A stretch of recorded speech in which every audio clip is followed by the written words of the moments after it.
Hammaspekko. Eiku hoitaja. Joka käytön jälkeen niin huuhtele tää hyvin veden alla. Silloin me vähennetään sitä bakteerimäärää, mikä sinne jää hammaspesun jälkeen. Eli irrotetaan tää pää, huuhellaan se hyvin täällä juoksevan veden alla. Myös tuolta reiästä, täältä ja myös nämä harjakset. Ja huuhtele sit kans tää tosi hyvin, koska tässähän oli kaiken maailman ällöbakteeria kertyneenä. Ja kun otat uuden harjan käyttöön, niin tää on nyt se vanha, niin tällä vanhalla sä voit harjata täältä sen kaiken ällöttävän pois. Koska tämähän on menossa seuraavaksi roskiin, niin tällä voi putsata vaikka vessanpönttöä. Ja sitten jos on semmoinen lastenharja, missä on semmosia pieniä kolosia, niin siihen jää tosi helposti. Sehän kiiltää jo ihan eri lailla. Jos sulta löytyy kans tämmönen hieno säilytyskotelo, mikä sen mukana on tullut, niin tätä samaa harjaa sä voit käyttää myös tämän puhdistamiseen.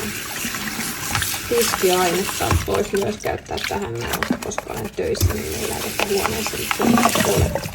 Ei auta, jos sun hammasharja on puhas, jos sä säilytät sitä likaisessa lootassa. Sehän on kuin uusi.